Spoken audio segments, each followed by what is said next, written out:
জনসাধারণের জানমালের নিরাপত্তা নিশ্চিত করার দায়িত্ব যাদের উপর, সেই পুলিশই এখন নিয়মিত আক্রমণের শিকার হচ্ছে।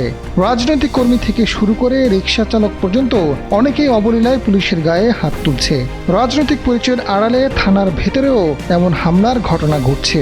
আবার চিহ্নিত ছিনতাইকারীদের ধরতে গেলে মব সৃষ্টি করে পুলিশের উপর সংঘবদ্ধ আক্রমণ চালানো হচ্ছে। সাম্প্রতিক সময়ে বৃদ্ধি পেয়েছে এসব হামলা। পুলিশ বলছে, গণ অভ্যুত্থান পরবর্তী আস্থার সংকট কাটাতে পুলিশ ধৈর্য ধারণের কৌশল অবলম্বন করছে। জনমনে পুলিশের প্রতি বিরূপ মনোভাব কাটাতে এক ধরনের ধীরে চলনীতিতে অবলম্বন করা হচ্ছে।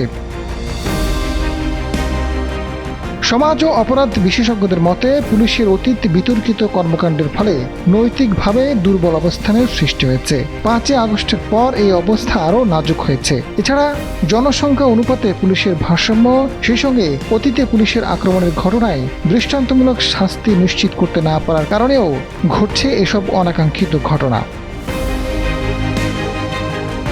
পুলিশের সদর দপ্তর সূত্রের তথ্য বলছে, গত এপ্রিল মাসে পুলিশের উপর আক্রমণের ঘটনায় মামলা হয়েছে 66টি, মার্চ মাসে 63, ফেব্রুয়ারিতে 42 এবং জানুয়ারি মাসেও 42টি মামলা করা হয়েছে। 2025 সালে পুলিশের উপর হামলার ঘটনায় মামলার সংখ্যা ছিল 591টি, 2024 সালে 643টি। সমাজ ও অপরাধ বিশেষজ্ঞ, ঢাকা বিশ্ববিদ্যালয়ের সহযোগী অধ্যাপক ডক্টর তৌহিদুল হক জানান, পুলিশের অতীত কর্মকাণ্ড নৈতিকভাবে দুর্বল অবস্থান এবং দেশের জনসংখ্যা পুলিশের অনুপাতে ভারসাম্যহীনতার কারণে অনাকাঙ্ক্ষিত এসব ঘটনা ঘটছে।